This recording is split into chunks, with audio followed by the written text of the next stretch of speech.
Verónica Ledesma se detuvo en la puerta de la habitación, incapaz de dar el paso inmediato hacia el pasillo. Su mano aún descansaba sobre el frío pomo metálico de la puerta. A sus espaldas, en la blancura estéril de la habitación del hospital, en la cama yacía su padre, Pablo Dávila, un hombre de 70 años que alguna vez le había parecido invulnerable. Hacía 2 años era un empresario enérgico que dirigía una empresa constructora, tomaba decisiones en segundos y sabía hacer temblar a los contratistas con una sola mirada. ¿Y ahora? Ahora era solo una pálida sombra de sí mismo, un cuerpo indefenso bajo la sábana, conectado a aparatos que contaban monótonamente los latidos de su corazón. Verónica exhaló y soltó el pomo. El pasillo la recibió con el olor familiar a lejía y medicamentos, ese mismo aroma que se había impregnado en su ropa durante estos 2 interminables años. Venía al hospital cada semana, a veces 2 veces, se sentaba junto a su padre, le tomaba la mano, le contaba sobre sus nietos, Arturo de 8 años y Catalina de 6. Los niños preguntaban cuándo despertaría el abuelo, y Verónica cada vez respondía, pronto, pequeños, pronto. Pero ella misma hacía tiempo que había dejado de creer en ese pronto. Los médicos se encogían de hombros. El coma era profundo, las causas poco claras. Al principio hablaban de microinfartos, luego de trastornos metabólicos, después dejaron de explicar algo por completo. Simplemente asentían, recetaban nuevos medicamentos, cambiaban los sueros. El estado de Pablo se estabilizaba, luego empeoraba bruscamente sin razones aparentes. Verónica ya se había acostumbrado a ese vaivén entre esperanza y desesperación. Caminaba por el pasillo mirando al suelo y pensaba en cómo había cambiado su vida. Antes trabajaba como profesora de historia en una escuela, tenía tiempo para ocuparse de la casa, los niños, reunirse con amigas. Después de la muerte de su madre hace 5 años se convirtió en el apoyo de su padre, pero él se mantenía firme, incluso encontró un nuevo pasatiempo, empezó a ir a un balneario en la Sierra de Madrid, para tratar allí su corazón y sus vasos sanguíneos. Decía que los médicos allí eran excelentes, los procedimientos ayudaban y la compañía era agradable. Fue allí donde conoció a Laura Medrano. Verónica frunció el ceño al recordar a esa mujer. Laura apareció en la vida de su padre 1 año y medio antes de su coma. 45 años, bien cuidada, con una sonrisa radiante y la habilidad de decir exactamente lo que querían escuchar. Rodeó a Pablo de atenciones, le preparaba infusiones de hierbas para la inmunidad, le masajeaba los hombros después del trabajo, le leía en voz alta los periódicos. El padre parecía rejuvenecer a su lado.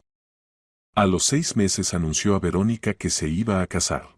Verónica entonces intentó oponerse. Algo en Laura le inquietaba, encajaba demasiado perfectamente en la vida de su padre, demasiado rápido ocupó el lugar de dueña de su casa. Pero Pablo fue inflexible. Decía que después de la muerte de su esposa se sentía solo, que Laura le había devuelto el gusto por la vida, que tenía derecho a ser feliz. Verónica no podía discutir con eso. Retrocedió, decidiendo que si su padre estaba bien, así debía ser. Y entonces todo se derrumbó. 3 meses después de anunciar que habían decidido casarse, Pablo ingresó al hospital con insuficiencia cardíaca aguda. Apenas lograron salvarlo, pero cayó en coma. Los médicos hablaban de un fallo repentino de los sistemas del organismo, de algún fallo inexplicable. Laura sollozaba junto al lecho de su prometido, juraba que esperaría su recuperación, que se casaría con él en cuanto despertara. Verónica vio esas lágrimas, ese dolor, y sintió culpa por sus sospechas previas. Durante 2 años Laura efectivamente venía al hospital. Aunque no tan seguido como Verónica, una vez al mes, quizás un poco menos. Traía flores, se sentaba junto a Pablo, le acariciaba la mano. A veces se cruzaban con Verónica en el pasillo, intercambiaban algunas frases sobre el estado del enfermo, sobre el tiempo, sobre la esperanza. Verónica intentaba ser cortés, aunque por dentro algo seguía resistiéndose a esa mujer. Ahora Verónica casi había llegado a las escaleras que conducían al primer piso. Quedaban unos metros hasta la salida. Ya se imaginaba subiéndose al coche, yendo a casa, abrazando a los niños, intentando distraerse de los pensamientos pesados. Pero de repente alguien la agarró del codo. Verónica se sobresaltó y se dio la vuelta. Frente a ella estaba una enfermera, una mujer joven de unos 30 años, con cabello corto oscuro y ojos muy abiertos. Verónica la conocía de vista, la había visto varias veces en el piso, pero no recordaba su nombre. La enfermera parecía asustada, sus dedos apretaban con fuerza el brazo de Verónica. «Perdone», murmuró, mirando a los lados. «¿Es usted la hija de Pablo Dávila?» «Sí», respondió Verónica con cautela. «¿Ha pasado algo?» La enfermera volvió a mirar alrededor, luego tiró resueltamente de Verónica. Doblaron por un pasillo estrecho y se encontraron en un pequeño almacén lleno de cajas con suministros médicos. La enfermera cerró la puerta y se apoyó en ella, respirando pesadamente. «Me llamo Sofía Arteaga», comenzó a hablar apresuradamente. «Trabajo aquí desde hace 3 años.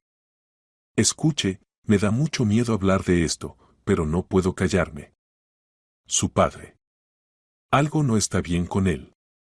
Es decir, no con él mismo, sino con lo que le están haciendo». Verónica sintió cómo se le erizaba la piel. «¿De qué habla? ¿Qué está pasando?». Sofía continuó en susurros. «Esta mañana llevaba documentos al despacho del jefe de servicio. Pasé junto a la habitación VIP del tercer piso, la que ahora está vacía. La puerta estaba entreabierta y oí voces. Una pertenecía al doctor Saldaña, el médico tratante de su padre. ¿Y la segunda? La segunda era de mujer. La reconocí, es esa señora que viene a visitar a Pablo Dávila. Esa. Bueno, su prometida. Laura», aclaró Verónica maquinalmente. El corazón comenzó a latir más rápido. ¿Y qué decían? Sofía se humedeció los labios resecos. No tenía intención de escuchar, se lo juro. Pero lo que oí. El doctor Saldaña dijo, 2 semanas más, máximo 3. Aumenté la dosis, el organismo ya no aguanta. Y ella respondió, por fin. Ya estoy cansada de esperar. Lo principal es que todo parezca natural. Y entonces el médico se rió y dijo, Laura, ya sabes que soy un profesional. Nadie podrá probar nada, como en las veces anteriores. Verónica se quedó paralizada. Las palabras de la enfermera sonaban tan irreales, tan salvajes, que su cerebro se negaba a aceptarlas. ¿Está segura? ¿Tal vez oyó mal? No, respondió Sofía firmemente. Oí claramente. Incluso me quedé para oír más. Estaban discutiendo dinero. Saldaña dijo que después de heredar le correspondía 1 millón, como estaba acordado. Y ella respondió que cumpliría su promesa, como había cumplido antes. Verónica se apoyó en la pared, sintiendo cómo le flaqueaban las piernas. Es imposible. Laura ama a mi padre. Durante 2 años. Durante 2 años está esperando a que muera, interrumpió Sofía duramente. Y el médico la ayuda en eso. Escuche, no conozco todos los detalles, pero trabajo con su padre. Veo su historial, sé qué medicamentos le recetan. Y he notado cosas extrañas. El estado de Pablo Dávila empeora cada vez después de las visitas de esa mujer o después de que el doctor Saldaña cambia el tratamiento. Y lo cambia sin razones especiales, simplemente escribe nuevas prescripciones. ¿Pero por qué callaba antes? La voz de Verónica se quebró en un susurro. Sofía bajó los ojos. Porque no tenía pruebas. Solo sospechas. Y acusar a un médico de asesinar a un paciente es algo serio. Me habrían despedido, posiblemente me habrían procesado por calumnia. Tenía miedo. Pero esta vez oí su conversación con mis propios oídos. Y comprendí que no podría seguir viviendo si me callaba. Su padre no está muriendo por enfermedad. Lo están matando. Lentamente, metódicamente, con medicamentos. Verónica se cubrió el rostro con las manos. Todo esto era demasiado monstruoso para ser verdad. ¿Pero por qué mentiría la enfermera? ¿Para qué inventaría algo así? ¿Qué debo hacer? Exhaló. Hay que reunir pruebas, dijo Sofía rápidamente. Mis palabras solas no son suficientes. Puedo cambiar los medicamentos que receta Saldaña. Reemplazarlos por soluciones neutras para que su padre deje de recibir veneno. Pero eso no basta. Hay que atraparlos infraganti. ¿Entiende? ¿Cómo? Instale una cámara en la habitación. Oculta. Si Laura y el médico realmente planean terminar el asunto en las próximas semanas, vendrán. Dirán algo, harán algo. Y entonces tendrá pruebas. Verónica bajó lentamente las manos. La cabeza le daba vueltas, los pensamientos se confundían, pero en algún lugar dentro despertaba algo firme y frío, determinación. De acuerdo. Instalaré una cámara. Sofía asintió. Le daré mi número de teléfono. Si averiguo algo más, llamaré enseguida. Pero por ahora actúe con cuidado. Si sienten que los han descubierto, pueden acelerar los acontecimientos. Intercambiaron números y Sofía salió primero del almacén, dejando a Verónica a solas con sus pensamientos. Verónica permanecía de pie en el espacio estrecho entre las cajas, apretando el teléfono en su mano, intentando asimilar lo ocurrido. Estaban matando a su padre. La mujer a quien él amaba, en quien confiaba, resultó ser una asesina. Y el médico que debía curarlo se convirtió en su cómplice. Durante 2 años envenenaron metódicamente a Pablo, lo llevaron casi a la muerte para apoderarse de su dinero. Verónica recordó aquel día en que su padre anunció la futura boda. Estaba tan feliz, tan entusiasmado. Contaba cómo Laura cuidaba de él, cómo le preparaba infusiones especiales, qué hierbas curativas añadía. Infusiones para la inmunidad. Dios mío, ¿el veneno ya estaba entonces? Salió del almacén y se dirigió hacia la salida, intentando caminar con normalidad, sin mostrar su agitación. En su cabeza ya se formaba un plan. Necesitaba comprar una microcámara, una que fuera imposible de detectar. Instalarla en la habitación. Y luego esperar. En casa Verónica no podía concentrarse. Los niños corrían alrededor, contaban sobre la escuela, pedían ayuda con las tareas, pero ella respondía mecánicamente, con la mente en otro lugar completamente. Su marido, Gregorio Ledesma, notó su estado durante la cena. ¿Ha pasado algo? Preguntó. ¿Estás como? Ausente. Verónica quiso contarle todo, pero se detuvo a tiempo. Mientras no tuviera pruebas, solo eran palabras de la enfermera. ¿Y si se equivocaba? ¿Y si Sofía por alguna razón había calumniado al médico y a Laura? No, primero necesitaba asegurarse ella misma. Solo cansada, mintió. Hoy fue un día difícil. Gregorio asintió sin insistir, y ella se lo agradeció. A la mañana siguiente Verónica fue a una tienda de electrónica. El vendedor le mostró varios modelos de cámaras en miniatura, unas se disfrazaban de cargadores USB, otras de botones, otras tenían el tamaño de una moneda. Verónica eligió la más discreta, un dispositivo diminuto que podía ocultarse en una rejilla de ventilación. La cámara grababa video en una tarjeta de memoria y podía funcionar varios días seguidos. Al hospital Verónica llegó al atardecer, cuando los pasillos estaban vacíos. Subió al 4.º piso y entró en la habitación de su padre. Pablo yacía tan inmóvil como siempre, su rostro pálido y demacrado. Verónica se sentó a su lado, tomó su mano. Papá, dijo quedamente. He descubierto la verdad. He descubierto quién te hizo esto. Y prometo que pagarán por todo. Sacó la cámara de su bolso y miró alrededor. La rejilla de ventilación estaba en una esquina de la habitación. Subiéndose a una silla, Verónica abrió cuidadosamente la rejilla, fijó la cámara dentro con cinta adhesiva de modo que el objetivo apuntara hacia la cama y volvió a cerrar la rejilla. Desde fuera no se notaba nada. Al bajar, encendió la cámara a través de la aplicación del teléfono. La imagen era nítida. Ahora solo quedaba esperar. 3 días no pasó nada. Verónica revisaba las grabaciones cada noche, pero solo veía enfermeras cambiando sueros y médicos de guardia haciendo revisiones. Sofía le escribió 2 veces informando que Saldaña había recetado nuevos medicamentos, pero ella los había reemplazado por suero fisiológico. Al cuarto día, revisando otra grabación, Verónica se quedó paralizada. Laura había entrado en la habitación tarde por la noche, cuando casi no había nadie en el piso. Vestía elegantemente, como siempre, el cabello cuidadosamente peinado. Pero su expresión facial. Verónica nunca había visto esa expresión en el rostro de Laura antes. Fría. Calculadora. Casi triunfante.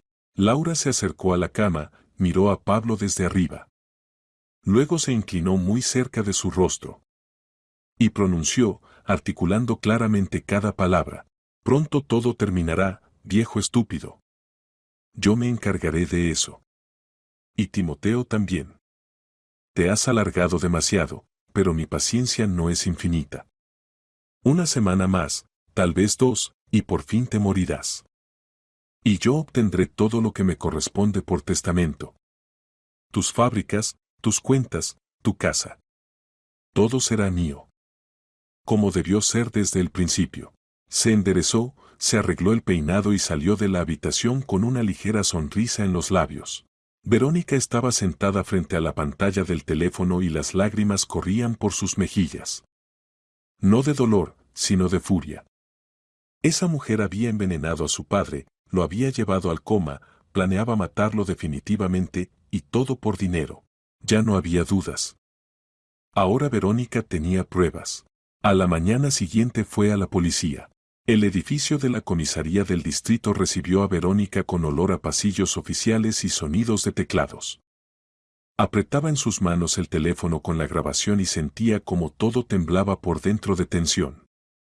Toda la noche no durmió, reproduciendo en su cabeza las palabras de Laura, ese frío e insensible te morirás, viejo estúpido. ¿Cómo se puede hablar así de una persona a la que supuestamente amas? En el mostrador de guardia Verónica explicó el motivo de su visita. Una sargento la escuchó atentamente, le preguntó varios detalles, luego asintió y le pidió que esperara. 10 minutos después llevaron a Verónica a un pequeño despacho en el segundo piso. En la placa de la puerta estaba escrito Marco Linares. Investigador de casos especialmente importantes. Detrás del escritorio estaba sentado un hombre de unos 40 años, complexión robusta, corte de pelo corto. Miró atentamente a Verónica. La saludó con un gesto de cabeza y dijo, «Buenos días. Siéntese, por favor». Verónica se dejó caer en la silla, intentando calmar el temblor de sus rodillas. Linares se sentó frente a ella, puso delante de sí una hoja de papel y un bolígrafo. Entonces, según me informaron, ¿usted afirma que están intentando matar a su padre? Comenzó con tono uniforme. Cuénteme todo en orden, sin omitir detalles. Verónica empezó a hablar. Contó cómo su padre cayó en coma hace 2 años, sobre Laura, sobre las rarezas en su estado, sobre la conversación con la enfermera Sofía Arteaga. Luego sacó el teléfono y mostró la grabación de la habitación. Linares miró el video en silencio, su rostro permanecía impenetrable, pero Verónica notó cómo se tensaba la línea de su mandíbula cuando Laura pronunció sus palabras. Cuando terminó la grabación, el investigador golpeó pensativamente el papel con el bolígrafo. Acusaciones serias, pronunció finalmente. Muy serias. Pero esta grabación es un buen comienzo. Necesitaré hablar con la enfermera, requisar el historial médico de su padre, realizar una serie de verificaciones. ¿Está dispuesta a dar testimonio oficial? Sí, respondió Verónica firmemente. Estoy dispuesta a todo con tal de detenerlos. Bien. Entonces comencemos. Las siguientes 2 horas Verónica las pasó respondiendo preguntas y firmando documentos. Linares trabajaba de forma precisa y metódica, anotando cada detalle, aclarando fechas, nombres, circunstancias. Cuando terminaron, prometió comenzar la investigación de inmediato. Solo le pido, dijo al despedirse, que no tome ninguna acción por su cuenta. No se reúna con Laura, no hable con el médico. Compórtese como siempre. Verónica asintió y salió del despacho con la sensación de que le habían quitado una enorme carga de los hombros. Ahora no estaba sola. Ahora había alguien que la ayudaría a salvar a su padre. Marco Linares no perdió tiempo. Ese mismo día fue al hospital donde yacía Pablo Dávila. Se reunió con el médico jefe de la institución, presentó su credencial y un decreto sobre el inicio de medidas de búsqueda operativa. Notificó al médico jefe que esto era secreto de investigación y su divulgación podía tener para él consecuencias penalmente punibles. Recomendó cooperar plenamente con la investigación y mantener la confidencialidad. Y exigió el historial médico del paciente Dávila. El médico jefe, un hombre mayor, frunció el ceño pero no objetó. El historial lo trajeron en 5 minutos. Linares revisaba los registros, haciendo anotaciones en su libreta. Las prescripciones de medicamentos efectivamente cambiaban con sospechosa frecuencia. El doctor Timoteo Saldaña introducía correcciones casi cada semana, y no siempre indicaba las razones. Las dosis de algunos medicamentos excedían las normas estándar. Y lo principal, el estado del paciente empeoraba precisamente después de esos cambios. No le informe sobre mi visita, añadió el investigador severamente. El médico jefe asintió asustado con la cabeza, y en sus ojos brilló la preocupación. El investigador salió del despacho dejando tras de sí un silencio tenso. Notó cómo el médico jefe palideció, cómo temblaron sus manos. Espero que guarde silencio, pensó Linares para sí. El siguiente paso fue hablar con la enfermera Sofía Arteaga. Linares la encontró en la sala de enfermeras donde llenaba unos papeles. Al ver al investigador, Sofía se sobresaltó. ¿Viene de parte de Verónica Ledesma? Preguntó en voz baja. Sí. Necesito registrar su testimonio. Bajaron, salieron a la calle, al coche de Linares para mantener confidencialidad. Sofía contó todo lo que había oído aquel día cuando escuchó la conversación de Saldaña y Laura. Su voz temblaba, pero hablaba claramente, sin omitir detalles. Temía que no me creyeran, confesó. Pero cuando Verónica me mostró la grabación de la habitación, comprendí que tenía razón. Ese médico y esa mujer están matando a Pablo Dávila. ¿Reemplazó los medicamentos como planeaba? Aclaró Linares. Sí. Los últimos 4 días en lugar de los medicamentos que recetó Saldaña, le administré suero fisiológico. Suero fisiológico normal. ¿Y sabe qué? El estado del paciente mejoró. El pulso se volvió más regular, la presión se estabilizó. Eso es una prueba, ¿verdad? Indirecta, pero sí, convino el investigador. Continúe haciendo lo mismo. Pero sea cuidadosa. Si Saldaña nota la mejoría, puede sospechar algo. Sofía asintió. Al regresar a la comisaría, Linares se dedicó a la parte más minuciosa del trabajo, recopilar información sobre Laura Medrano. Solicitó datos de diversas bases, se puso en contacto con colegas de otras regiones, revisó archivos. Lo que descubrió lo hizo ponerse aún más alerta. Laura Medrano, 45 años. Educación superior, económica. Trabajó como contable, luego como asistente de dirección en varias empresas. Hace 7 años se casó con Sergio Colón, un empresario de 68 años, dueño de una cadena de tiendas de alimentación. El matrimonio duró solo 11 meses. Colón murió de insuficiencia cardíaca. Laura heredó su negocio e inmuebles, valorados en 80 millones. 2 años después se casó de nuevo. Esta vez su elegido fue Arcadio Yuste, un exdirector de fábrica de 72 años. Este matrimonio duró un poco más, 14 meses. Yuste también murió de paro cardíaco. Laura obtuvo otros 120 millones de herencia. Linares reflexionó mirando la pantalla del ordenador. 2 maridos ancianos, ambos murieron de problemas cardíacos, ambos le dejaron enormes sumas de dinero. ¿Coincidencia? Difícilmente. Se adentró en el estudio de los documentos. El médico tratante de Sergio Colón fue Timoteo Saldaña. Y el médico tratante de Arcadio Yuste también fue Timoteo Saldaña. Ahí está, murmuró Linares. Solicitó oficialmente los datos financieros de Saldaña y obtuvo respuesta del banco. En la cuenta del médico ingresaban regularmente sumas cuantiosas. La primera transferencia, 5 millones, llegó 6 meses después de la muerte de Colón. El remitente, Laura Medrano. La segunda transferencia, por la misma cantidad, 6 meses después de la muerte de Yuste. Y varias transferencias menores en los meses siguientes. Linares llamó a la unidad de delitos económicos y pidió a un colega que le ayudara con el análisis de datos telefónicos. Y pronto los resultados estaban sobre su escritorio. Las llamadas telefónicas entre Laura y Saldaña eran regulares. Especialmente muchas llamadas correspondían a los periodos previos a la muerte de sus maridos. En el teléfono de Laura también se encontraron mensajes borrados que lograron recuperar. Uno de ellos, enviado 2 semanas antes de la muerte de Yuste, decía: «Después de esto es tuyo». Luego actúa según el esquema. Linares iba armando el cuadro paso a paso. El esquema era simple y cínico. Laura conocía a hombres ancianos solitarios en balnearios donde recibían tratamiento.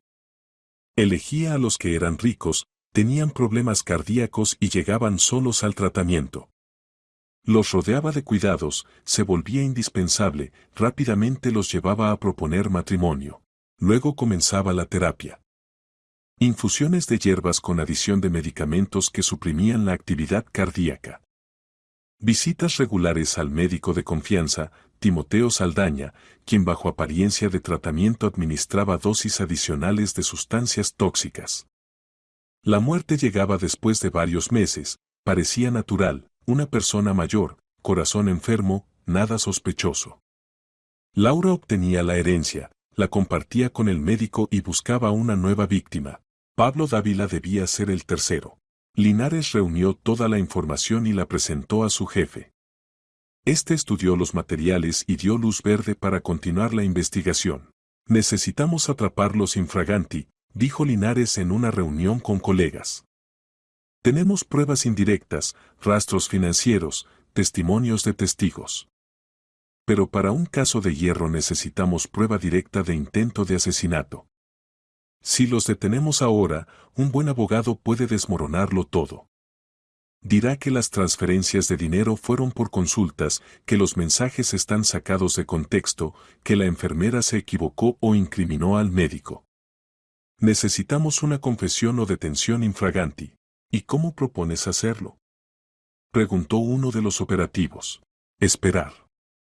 La enfermera Arteaga continuará reemplazando los medicamentos. El estado de Dávila se estabilizará. Saldaña y Medrano verán que su plan no avanza. Intentarán acelerar el proceso. Lo más probable es que intenten administrar una dosis letal directamente. Entonces los detendremos. Plan peligroso, observó uno de los colegas. Si algo sale mal. Entiendo el riesgo, interrumpió Linares. Pero no veo otra forma de obtener pruebas irrefutables. Estableceremos vigilancia las 24 horas en la habitación. Ya hay una cámara, añadiremos otra camuflada. Ocultaremos operativos en el edificio disfrazados de personal de limpieza. Al primer intento de administrar el medicamento, detención. El jefe pensó y asintió. Está bien. Procedan. Pero con cuidado. No permitan que le pase algo a la víctima o nos irá mal a todos. Linares llamó a Verónica y le explicó la situación. Ella escuchó en silencio, luego preguntó: ¿cuánto tiempo llevará esto? No lo sé. Esperaremos y vigilaremos las 24 horas. Depende de cuando decidan actuar. ¿Y si no se deciden?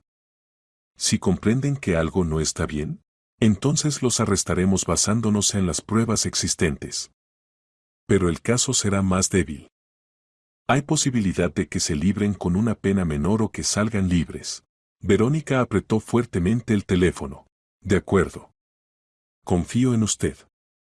Haga lo necesario. Solo, por favor, proteja a mi padre. Lo prometo, respondió Linares firmemente. En el hospital empezaron a prepararse para la operación. En la habitación de Pablo Dávila instalaron otra cámara oculta, esta vez en el cuerpo del soporte del suero. 2 operativos hacían guardia por turnos con un portátil, ocuparon lugares en el almacén de la caldera del hospital, otros 3 hacían guardia en un coche cerca del edificio. Sofía Arteaga continuaba reemplazando los medicamentos, observando atentamente la reacción de Saldaña. Pasó una semana. El doctor Saldaña efectivamente notó la mejoría en el estado del paciente. Entró varias veces en la habitación, revisó los indicadores de los aparatos, frunció el ceño. Luego llamó a Sofía y exigió explicaciones. ¿Administraste exactamente los medicamentos que recetaron? Sofía fingió sorpresa. Por supuesto, doctor. Todo estrictamente según sus indicaciones. Saldaña la miró con desconfianza, pero no tenía de qué quejarse. Sofía llevaba cuidadosamente los registros y en ellos todo estaba correctamente indicado. Esa misma tarde Saldaña se reunió con Laura en aquella misma habitación vacía del tercer piso. Su conversación fue grabada por el equipo instalado previamente allí. Algo no va bien, decía el médico. Su estado no empeora. Al contrario, se estabiliza. No entiendo cómo es posible. ¿Tal vez el organismo se adaptó a los medicamentos? Sugirió Laura. Imposible. Las dosis fueron calculadas para qué. No me importa. Lo interrumpió Laura bruscamente. No puedo esperar más. 2 años, Timoteo. 2 años que pierdo el tiempo con este viejo. Necesito su dinero ahora, no dentro de 1 año. Cálmate, intentó razonar Saldaña. No podemos apresurarnos. Si la muerte parece sospechosa, entonces actúa más rápido. Ponle una inyección. Directo en la vena. Una dosis grande. Para asegurarnos. Saldaña calló, pensando en sus palabras. Es arriesgado, dijo finalmente. Pero. Posible. Puedo organizarlo. Mañana por la tarde, cuando termine el turno. Diré a los de guardia que realizo un procedimiento de emergencia. Mañana, repitió Laura. Perfecto. Y no más demoras. Linares, escuchando la grabación en el puesto operativo, comprendió que había llegado la hora. Prepárense, dijo al equipo. Mañana por la tarde vendrán. Y los detendremos. Marco Linares casi no durmió esa noche. Estuvo sentado largo rato en su despacho, repasando los detalles de la operación próxima, verificando cada detalle. No podía permitirse un error, estaba en juego una vida humana. Pablo Dávila llevaba 2 años en coma, pero seguía vivo. Y Linares estaba dispuesto a hacer todo para que este hombre no solo sobreviviera, sino que viera cómo sus asesinos recibían su merecido. Por la mañana el investigador reunió al grupo operativo en la sala de conferencias de la comisaría. Estaban presentes 6 empleados, 3 operativos, el criminalista Orlando Navarro y 2 especialistas técnicos. Bien, comenzó Linares señalando el plano del hospital desplegado sobre la mesa. Esta tarde Saldaña y Medrano intentarán matar a Pablo Dávila. Tenemos la grabación de su conversación donde discuten la administración de una dosis letal. El plan es el siguiente, esperamos hasta que entren en la habitación y empiecen a actuar. En cuanto Saldaña saque la jeringa, entramos y los detenemos a ambos. ¿Y si notan nuestra presencia antes? Preguntó uno de los operativos, un hombre corpulento llamado Víctor. No la notarán, respondió Linares con seguridad. 2 de ustedes estarán en la habitación contigua disfrazados de familiares de un enfermo. Otros 2 se esconderán en el almacén. Yo mismo estaré en el consultorio médico con conexión de video directo desde la habitación. En cuanto de la señal, actuamos sincronizadamente. No habrá tiempo para reflexiones. ¿Entendido? Todos asintieron. Orlando, se dirigió Linares a Navarro, ¿está listo para tomar muestras? El criminalista, un hombre delgado con barba cuidada, asintió. En cuanto los detengan, incauto la jeringa, todas las ampollas y tubos de ensayo que lleven consigo. Luego tomamos sangre del paciente para análisis. Hay que verificar qué sustancias le administraban últimamente. Perfecto. ¿La enfermera Arteaga está informada? Sí, confirmó Linares. Ella continuará administrando suero fisiológico en lugar de los medicamentos recetados por Saldaña. Ese es nuestro as. Si el médico nota que el paciente no muere por sus medicamentos, definitivamente intentará acelerar el proceso. Lo cual planea hacer hoy. ¿Y la hija del paciente? ¿Verónica Ledesma? Preguntó otro operativo. Ella sabe del plan. Le pedí que se comportara naturalmente, que no viniera hoy al hospital para no llamar la atención. Aceptó, aunque le costó. Linares miró a los presentes. ¿Hay preguntas? Silencio. Entonces nos preparamos. Salimos a las 16 horas. La operación comienza a las 18:30. El día se alargaba dolorosamente. Verónica estaba sentada en casa intentando ocuparse con las tareas domésticas, pero los pensamientos volvían constantemente a su padre. Los niños sentían su tensión y se comportaban más silenciosos de lo habitual. El marido Gregorio intentó hablar con ella varias veces, pero Verónica se desentendió alegando dolor de cabeza. En el hospital Sofía Arteaga cumplía con sus obligaciones intentando no mostrar nerviosismo. Sabía que hoy se decidiría todo. O los criminales serían atrapados, o... No quería pensar en la segunda opción. Timoteo Saldaña apareció al mediodía. Estaba tenso, revisó varias veces el contenido de su maletín médico, sacaba ampollas de allí, las miraba al trasluz.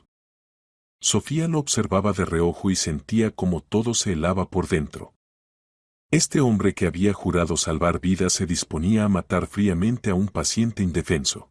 A las 16 horas el grupo operativo salió de la comisaría. Linares iba en el primer coche. Detrás seguían otros 2 coches con operativos. Llegaron al hospital 20 minutos después y ocuparon discretamente sus posiciones. Víctor y su compañero Sergio se instalaron en la habitación 412, contigua a aquella donde yacía Pablo Dávila.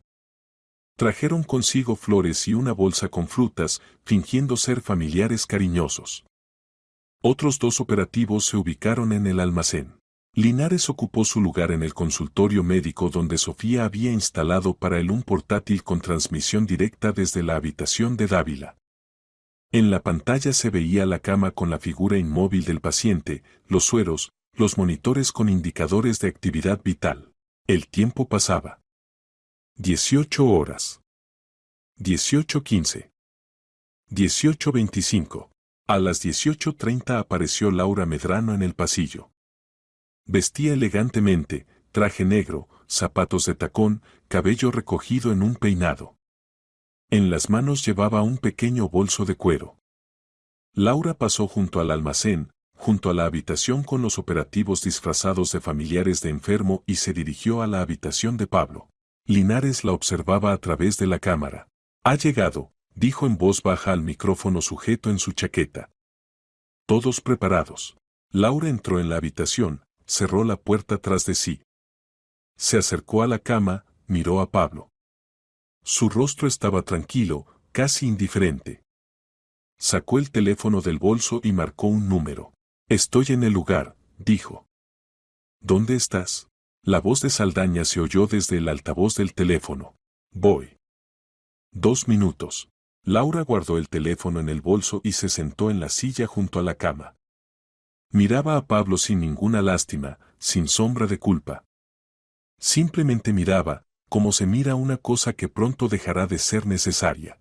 1 minuto después se abrió la puerta de la habitación y entró Timoteo Saldaña. Llevaba bata blanca, en las manos un pequeño maletín.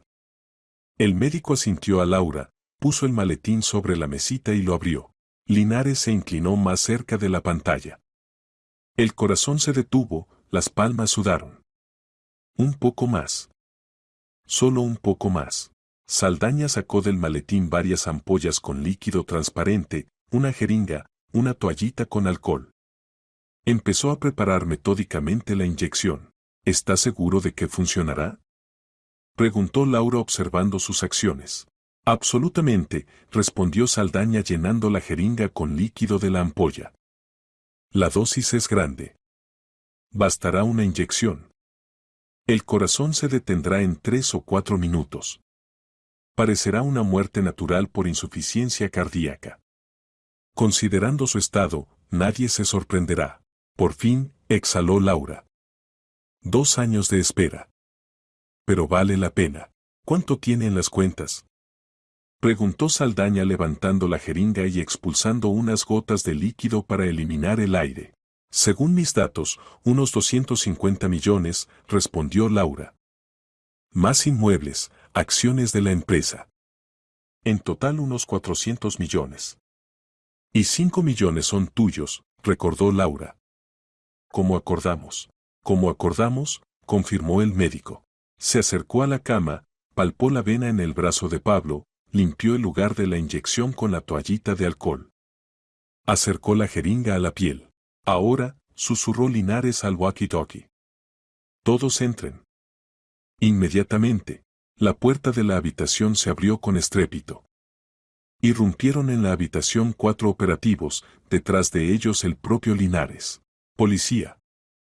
Manos en la cabeza. Inmediatamente, Saldaña se quedó paralizado con la jeringa en la mano, sus ojos se abrieron por el shock. Laura se levantó de un salto de la silla, pero uno de los operativos estuvo instantáneamente a su lado y la agarró del hombro. Están detenidos bajo sospecha de intento de asesinato. Anunció Linares en voz alta acercándose a Saldaña y quitándole la jeringa con una servilleta. Timoteo Saldaña, Laura Medrano, tienen derecho a guardar silencio. Todo lo que digan puede ser usado en su contra en el tribunal. ¿Qué? ¿Qué está pasando? Balbuceó Laura intentando fingir perplejidad. No entiendo. Solo estábamos. El doctor realizaba un procedimiento. ¿Qué procedimiento? Preguntó Linares fríamente. ¿La administración de una dosis letal? Lo hemos oído todo. Tenemos grabaciones de sus conversaciones, video de esta habitación, documentos financieros. Saldaña palideció y se dejó caer en la silla. Laura intentó zafarse, pero el operativo la sujetaba firmemente. Es un error. Gritó. No hicimos nada. No pueden arrestarnos. Claro que podemos, replicó Linares. Víctor, Sergio, esposas. Los operativos rápidamente pusieron esposas a ambos detenidos. Laura continuaba gritando, exigiendo un abogado. Saldaña callaba mirando al suelo. Entró en la habitación el criminalista Orlando Navarro con un maletín para recoger pruebas. Se puso guantes, tomó cuidadosamente la jeringa de Linares, la colocó en una bolsa hermética. Luego incautó las ampollas del maletín de Saldaña, anotó sus nombres y números de serie. Medicamentos del grupo de glucósidos cardíacos, comentó. En esta dosis son letales. Además algo más, habrá que hacer un análisis. Hágalo, asintió Linares. Y tome sangre del paciente. Hay que entender que le administraban todos estos meses. Así lo hicieron. Atraparon a los asesinos infraganti. Sacaron a Saldaña y Laura de la habitación y los llevaron por el pasillo hacia la salida. Enfermeras y pacientes que se cruzaron con esta procesión se detuvieron y miraron con asombro. Sofía Arteaga estaba de pie junto a la pared y no podía contener las lágrimas de alivio. En la comisaría colocaron a los detenidos en celdas diferentes. Linares les dio 1 hora para que se recuperaran, luego comenzó los interrogatorios. Primero llamó a Laura.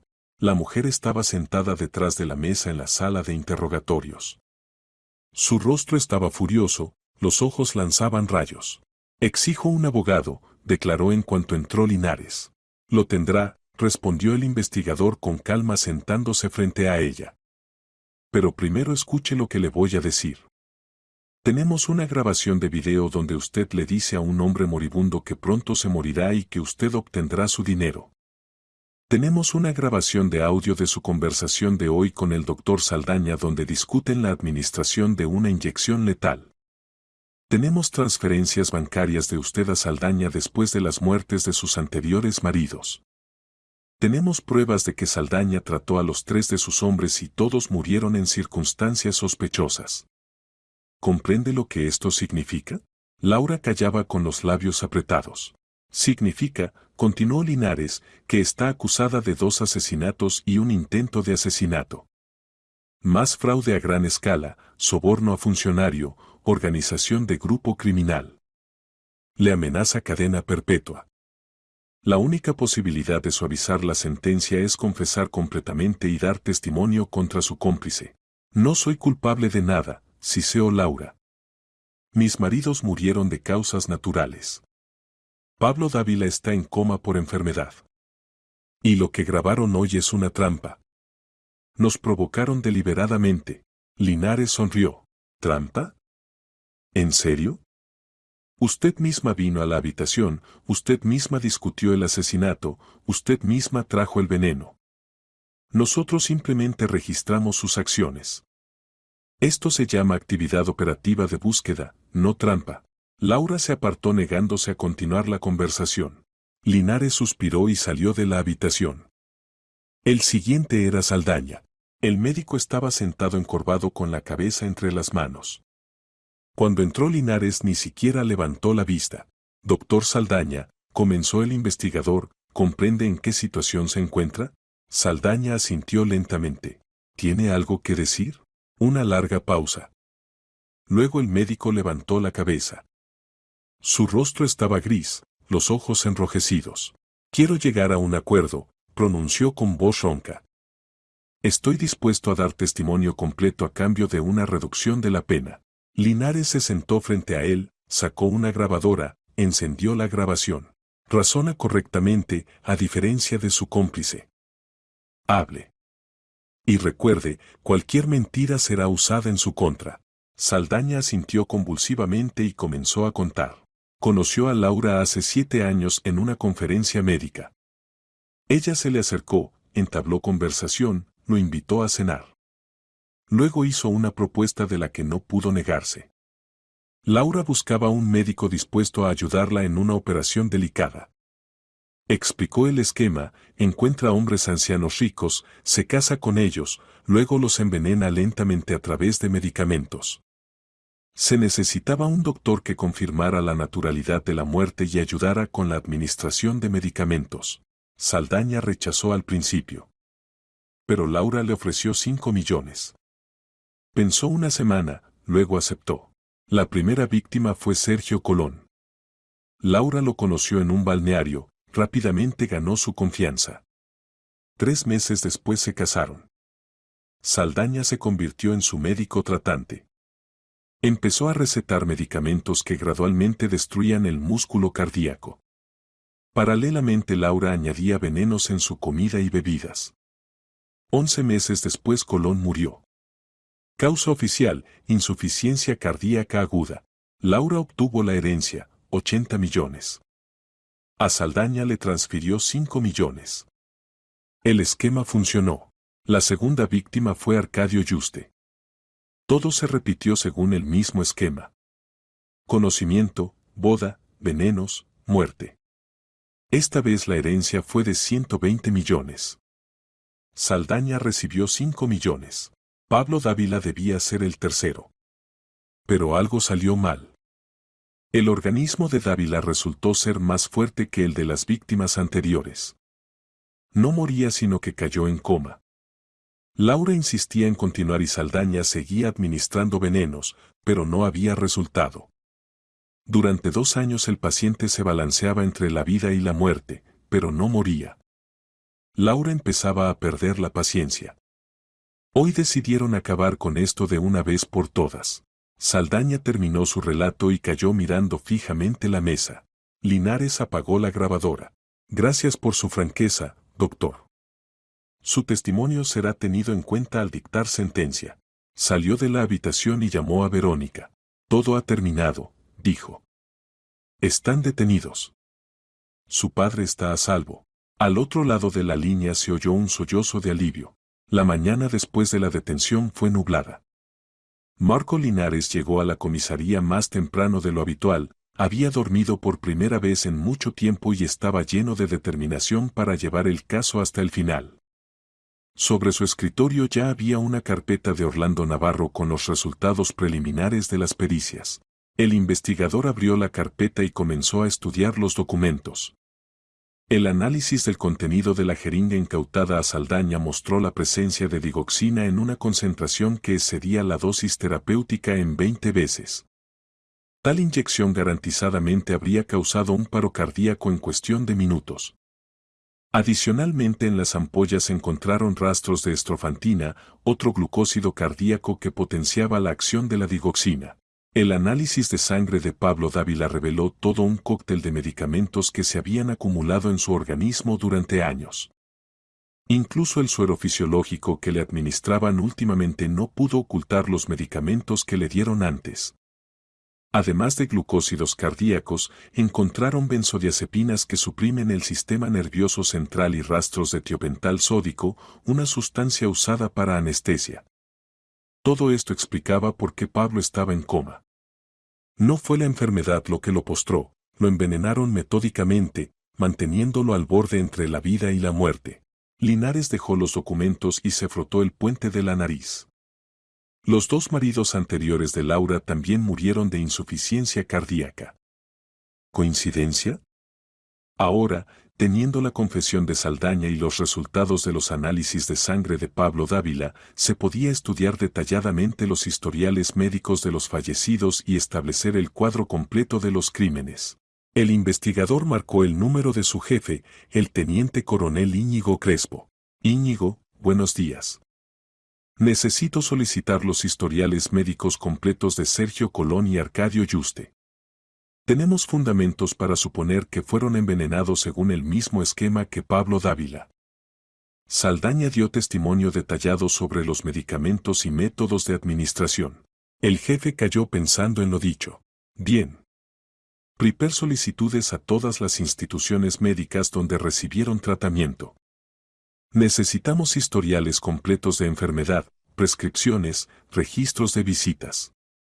Si el esquema efectivamente se repetía, será visible en los documentos. Exactamente eso planeo hacer, respondió Linares con seguridad. Saldaña nombró los medicamentos, las dosis, las fechas de administración. Todo esto debe reflejarse en los historiales médicos si se conservaron. Entonces proceda. Linares colgó el teléfono y llamó a los operativos. Había que revisar todos los documentos sobre las víctimas anteriores de Laura, encontrar testigos, restaurar la cronología de los acontecimientos, obtener acceso a los archivos médicos. Víctor y Sergio fueron al archivo del registro civil por los certificados de matrimonio y defunción. Otros dos fueron a interrogar a familiares de los fallecidos. Linares mismo se dedicó al estudio de los flujos financieros y a la elaboración de solicitudes a hospitales y policlínicas. Los extractos bancarios de Laura Medrano presentaban un cuadro curioso. Después de la muerte de Sergio Colón ingresaron en su cuenta 78 millones, herencia formalizada por testamento. Un mes después transfirió 5 millones a la cuenta de Timoteo Saldaña con la nota por servicios de consultoría. Luego siguió una serie de compras importantes, un piso en Madrid por 32 millones, un automóvil por 5 millones, joyas por 2 millones. Después de la muerte de Arcadio Yuste el cuadro se repitió. 120 millones de herencia, 5 millones a Saldaña, nuevas compras. Laura vivía a lo grande sin negarse nada. Pablo Dávila era su proyecto más rico. Según estimaciones preliminares, su patrimonio superaba los 400 millones. Incluso sin haber llegado a casarse con él en el registro civil, él logró hacer testamento a su favor. No era de extrañar que Laura hubiera esperado pacientemente 2 años a que por fin muriera.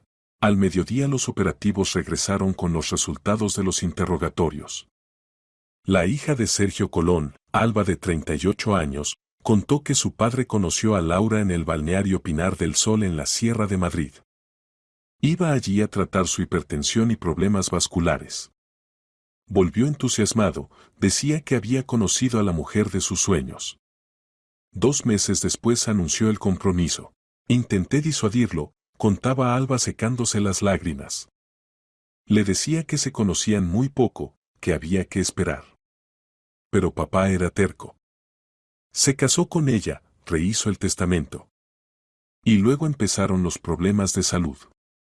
Se quejaba de debilidad, mareos, dolores en el pecho. Laura lo llevaba a algún médico, decía que era el mejor cardiólogo de la ciudad. 11 meses después papá murió. En casa, durante el desayuno. El corazón se detuvo. ¿No exigieron autopsia? Aclaró el operativo. No. Papá tenía historia documentada de enfermedades cardíacas. Los médicos dijeron que era muerte natural. Laura sollozaba en el funeral, juraba que lo había amado. Yo le creí. Y luego desapareció. Vendió el piso de papá, tomó todo el dinero y se esfumó. El hijo de Arcadio Yuste, Denis de 40 años, contó una historia casi idéntica.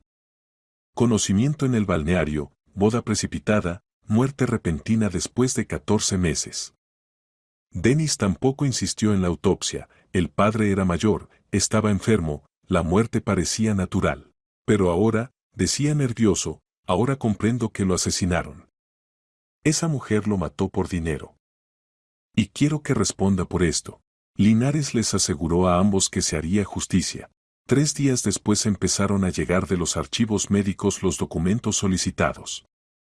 Los historiales médicos de Colón y Yuste se conservaron, y Linares con Navarro se pusieron a estudiarlos cuidadosamente.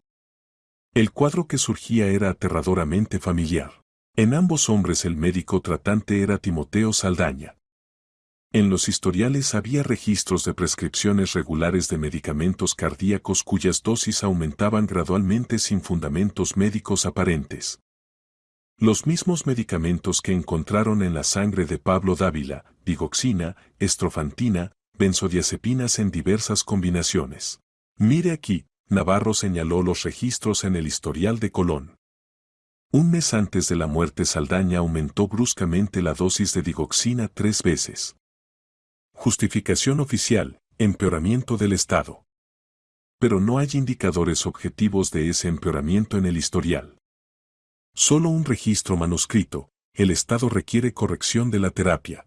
Lo mismo con Yuste, añadió Linares hojeando el segundo historial. Esquema idéntico. Aumento gradual de dosis, luego un salto brusco antes de la muerte. Y en todas partes la firma de Saldaña. Orlando Navarro elaboró una tabla comparativa de prescripciones para las 3 víctimas. Las coincidencias eran del 100%. Los mismos medicamentos, la misma secuencia de administración, la misma dinámica de aumento de dosis. El esquema estaba perfeccionado hasta el más mínimo detalle y se aplicaba una y otra vez. Linares puso los historiales médicos en la carpeta del caso. Ahora tenía pruebas irrefutables de la sistematicidad de los crímenes. Los documentos médicos mostraban que Saldaña usaba la misma metodología de asesinato. Más el intento de asesinato de Pablo Dávila registrado en video. Más la confesión de Saldaña. Más los rastros financieros. El caso era tan sólido que incluso el abogado más ingenioso no podría desmoronarlo. Los interrogatorios continuaron. Laura se negaba obstinadamente a reconocer su culpabilidad. Contrató a un abogado caro que construía la defensa en que todas las pruebas eran indirectas y la confesión de Saldaña era resultado de presión por parte de la investigación. Pero los hechos hablaban por sí mismos. Las llamadas telefónicas entre Laura y Saldaña en los periodos previos a la muerte de cada uno de los maridos. Las transferencias bancarias exactamente después de heredar. Los mensajes recuperados en el teléfono donde discutían el esquema de acción. La grabación de video de la habitación donde Laura pronuncia amenazas a un hombre moribundo. La grabación de audio de su conversación antes del intento de asesinato. El testimonio de la enfermera Sofía Arteaga. Los historiales médicos con prescripciones idénticas. Las conclusiones de los peritos en toxicología. El abogado de Laura intentaba desacreditar cada prueba por separado, pero contra su conjunto era impotente. Saldaña, por el contrario, cooperaba plenamente con la investigación. Contó los más mínimos detalles de cada asesinato. Cómo elegían a las víctimas, cómo Laura ganaba su confianza, cómo él obtenía acceso a su tratamiento. Describió los medicamentos que usaba, las dosis, los métodos de administración. Comprendo que cometí un crimen terrible, decía en uno de los interrogatorios. Traicioné el juramento de médico. Maté a personas que confiaban en mí. No tengo justificación. Solo quiero que esta mujer también reciba su castigo. Ella ideó todo este esquema, ella me encontró, ella me convenció de participar. No me quito la culpa, pero ella es la principal. Linares escuchaba y anotaba. Jurídicamente el testimonio de Saldaña tenía enorme peso. Era cómplice de los crímenes, pero su disposición al reconocimiento completo y arrepentimiento daba a la investigación todos los detalles necesarios para acusar a Laura. Paralelamente a los interrogatorios iba la preparación de materiales para trasladar el caso a la fiscalía y luego al tribunal. Linares elaboraba la acusación, sistematizaba las pruebas, preparaba la lista de testigos. El caso era voluminoso, 4 gruesos tomos de documentos, pericias, protocolos. Cuando todo estuvo listo, los materiales se entregaron a la fiscalía para aprobar la acusación y enviar el caso al tribunal. El jefe de Linares estudió atentamente los materiales reunidos antes del envío y quedó satisfecho. Excelente trabajo, Marco, dijo. Rara vez se ve un caso tan bien elaborado. Creo que el tribunal tomará la decisión correcta. Espero, respondió Linares. Estas personas merecen el castigo más severo. La fiscalía aprobó la acusación y el tribunal fijó la fecha de la audiencia. Durante este tiempo los abogados de ambas partes preparaban sus posiciones, reunían materiales adicionales, buscaban testigos. Verónica llamaba regularmente a Linares interesándose por el curso del caso. El investigador le explicaba pacientemente todas las sutilezas jurídicas, la tranquilizaba, le aseguraba que se haría justicia. ¿Y cómo está su padre?, preguntaba Linares cada vez. Estable, respondía Verónica. Los médicos dicen que después de cesar la administración de veneno su estado mejora lentamente. Es posible que salga del coma. Esta noticia le daba esperanza a Verónica. Venía al hospital cada día, se sentaba junto a su padre, conversaba con él, le leía libros en voz alta. La enfermera Sofía decía que los indicadores de Pablo efectivamente mejoraban. La actividad cerebral aumentó, apareció reacción a estímulos externos. Está luchando, decía Sofía. Su padre es un hombre fuerte. Definitivamente volverá. La hija creía en esto con todo su corazón. Una semana antes del juicio Linares se reunió con los hijos de los fallecidos Colón y Yuste. Alba y Denis debían comparecer como testigos de la acusación. Queremos que reciba lo que merece, decía Alba. Mi padre tenía solo 68 años. Podría haber vivido muchos años más. Pero esa mujer truncó su vida por dinero. Responderá, prometió Linares. Por todo. Denis asintió en silencio con los dientes apretados. En sus ojos se leía dolor e ira. La víspera del juicio Linares repasó una vez más todos los materiales del caso, verificó cada detalle. Estaba preparado para cualquier pregunta, para cualquier intento de la defensa de refutar las pruebas. Este caso se había vuelto personal para él. Vio cómo sufría Verónica, cómo se atormentaban los hijos de los hombres asesinados. Quería que Laura y Saldaña recibieran el máximo castigo posible. La tarde antes del juicio Linares llamó a Verónica. Mañana comienza el juicio, dijo. Prepárese para que el proceso pueda alargarse. La defensa usará todos los procedimientos posibles para ganar tiempo. Estoy preparada, respondió Verónica firmemente. Y estaré en cada sesión. Quiero mirarles a los ojos cuando dicten la sentencia. Lo entiendo, dijo Linares. Colgó el teléfono y miró por la ventana. En la calle oscurecía, las farolas se encendían una tras otra. Mañana comenzaría la última etapa de este caso. Y Linares estaba seguro de que la justicia triunfaría. La sala del tribunal estaba llena hasta el último asiento. Periodistas, familiares de las víctimas, curiosos, todos querían ver el final del sonado caso de la viuda negra y el médico asesino, como ya los había bautizado la prensa. Verónica estaba sentada en el banco de los perjudicados apretando un pañuelo en sus manos. Junto a ella se habían acomodado Alba y Denis, los hijos de los hombres asesinados. Trajeron a Laura a la sala escoltada. Vestía estrictamente, el cabello cuidadosamente peinado, el maquillaje impecable. Incluso ahora, bajo escolta, no había perdido su lustre. Laura recorrió la sala con mirada fría y se sentó en el banco de los acusados enderezando la espalda. Junto a ella colocaron a Timoteo Saldaña. El médico se veía completamente diferente, demacrado, envejecido durante los meses de investigación, estaba sentado con la cabeza baja. La jueza declaró abierta la sesión. Se juzga el caso contra Laura Medrano y Timoteo Saldaña por la comisión de delitos especialmente graves. Los acusados están acusados de asesinato de 2 personas mediante conspiración previa, intento de asesinato, fraude a gran escala, soborno, abuso de funciones oficiales y falsificación de documentos. Fiscal, exponga la posición de la acusación. El fiscal se levantó y comenzó a exponer la esencia del caso. Hablaba de forma clara y convincente presentando las pruebas una tras otra. La grabación de video de la habitación de Pablo Dávila donde Laura pronuncia amenazas. La grabación de audio de la conversación antes del intento de asesinato. Las transferencias financieras. Los resultados de las pericias toxicológicas. El testimonio de Saldaña. Ante ustedes no está simplemente la historia de un crimen, decía el fiscal dirigiéndose al tribunal.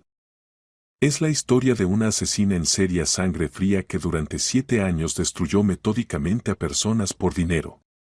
Laura Medrano convirtió el asesinato en negocio. Buscaba víctimas, ganaba su confianza, se convertía en parte de sus vidas y luego los envenenaba lentamente con ayuda de un médico corrupto.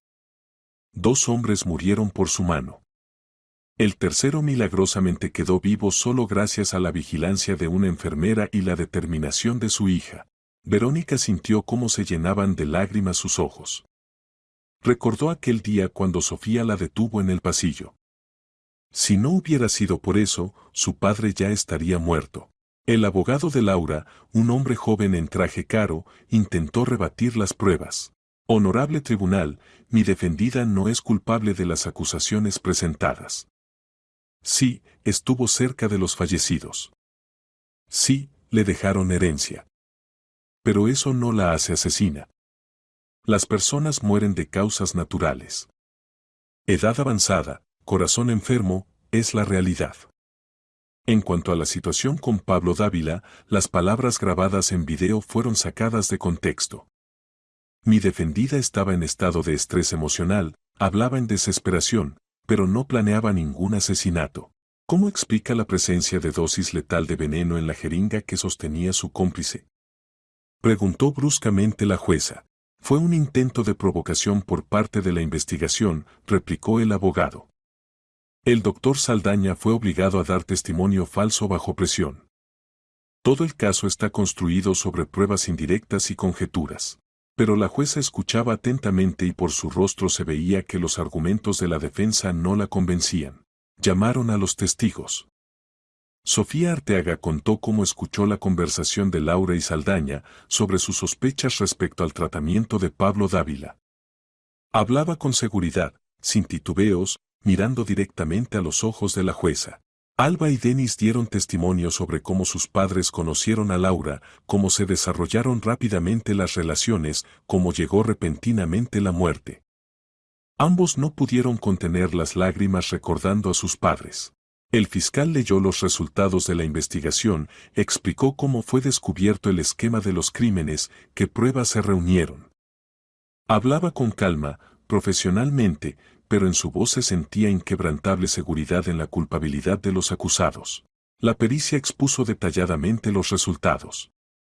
En ella se explicaba claramente que venenos fueron encontrados en la sangre de Pablo Dávila, en la jeringa incautada.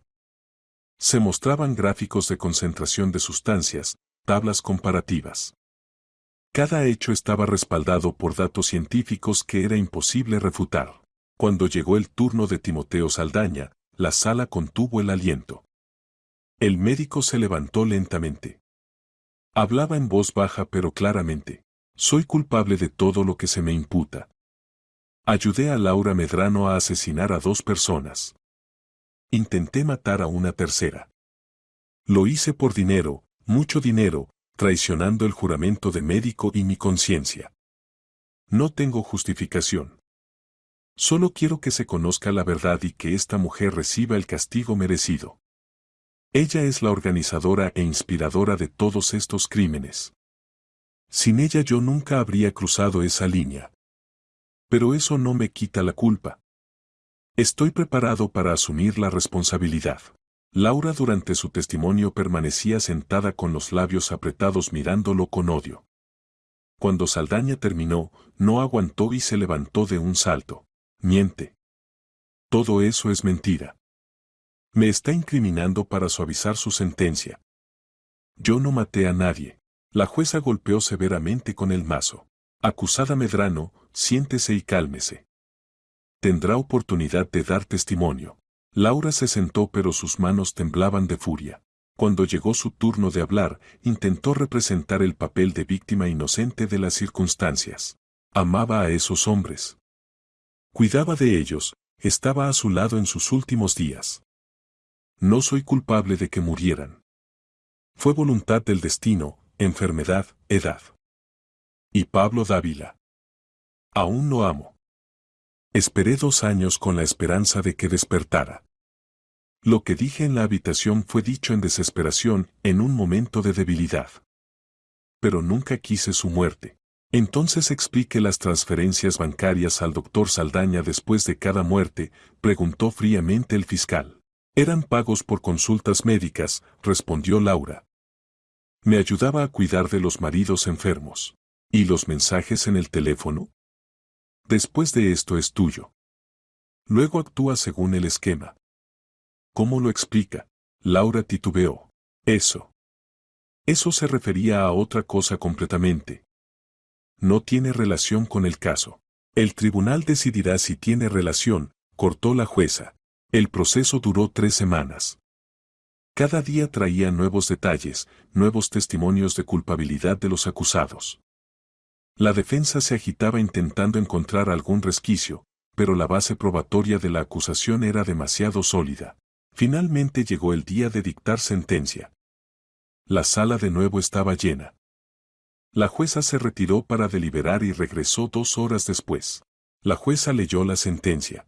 La acusada Laura Medrano es declarada culpable de asesinato de 2 personas mediante conspiración previa por un grupo de personas, de intento de asesinato, de fraude a gran escala, de soborno a funcionario. Considerando todas las circunstancias del caso, ausencia de circunstancias atenuantes y presencia de agravantes, el tribunal condena a Laura Medrano a 22 años de privación de libertad en colonia penitenciaria de régimen estricto. Laura palideció, se tambaleó. Se dejó caer en el banco. El acusado Timoteo Saldaña es declarado culpable de participación en asesinato de 2 personas, de intento de asesinato, de abuso de funciones oficiales, de recepción de sobornos, de falsificación de documentos. Considerando la cooperación activa con la investigación, el reconocimiento completo de culpabilidad y el acuerdo prejudicial, el tribunal condena a Saldaña a 16 años de privación de libertad en colonia penitenciaria de régimen estricto. Saldaña asintió aceptando la sentencia. No intentó protestar, no mostró emociones. Simplemente asintió. La jueza golpeó con el mazo. Se levanta la sesión. Verónica salió del edificio del tribunal sintiendo cómo se le caía un peso del alma. La justicia había triunfado. Los asesinos de su padre recibieron lo que merecían. Pero lo principal estaba por delante, había que devolver a su padre a la vida. Una semana después del juicio ocurrió un milagro. Verónica estaba sentada en la habitación leyéndole a su padre el periódico cuando de repente oyó un gemido débil.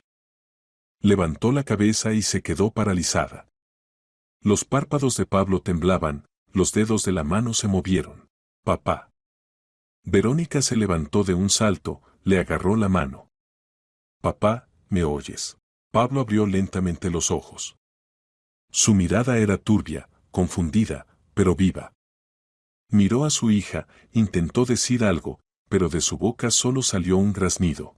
No hables, no hace falta, balbuceó Verónica entre lágrimas. Ahora llamaré al médico. Ahora, espera. Salió corriendo al pasillo gritando para que alguien viniera. Llegó corriendo la médica de guardia, Inés Cervera, tras ella las enfermeras.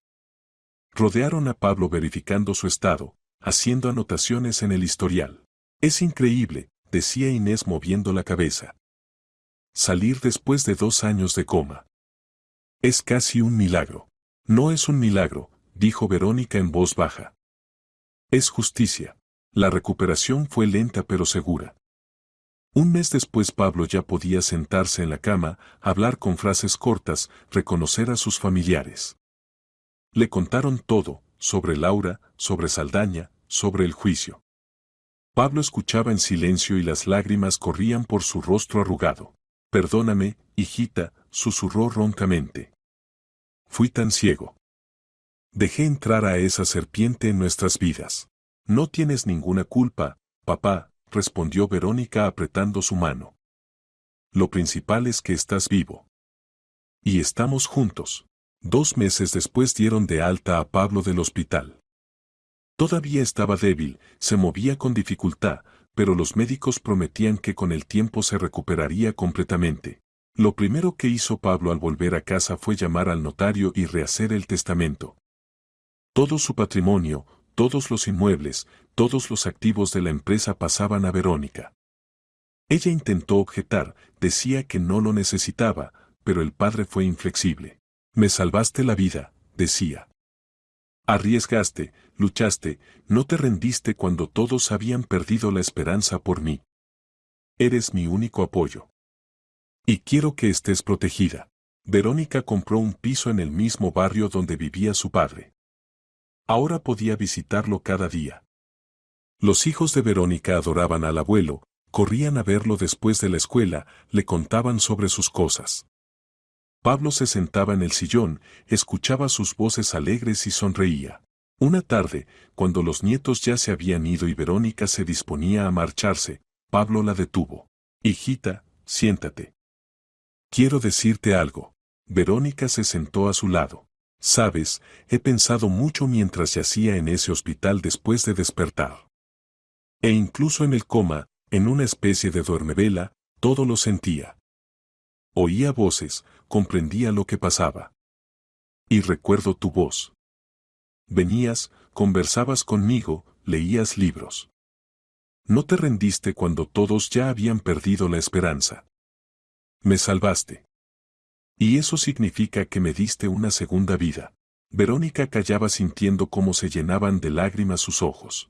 Ahora todo será diferente para nosotros, continuó Pablo. Honesto. Y tranquilo. Nunca más personas ajenas, nunca más decisiones apresuradas. Solo la familia. Solo aquellos en quienes se puede confiar. Sí, papá, asintió Verónica. Ahora todo estará bien. Abrazó a su padre y permanecieron sentados así largo rato en silencio, llenos de calidez y gratitud por estar juntos, por estar vivos, porque la justicia había vencido.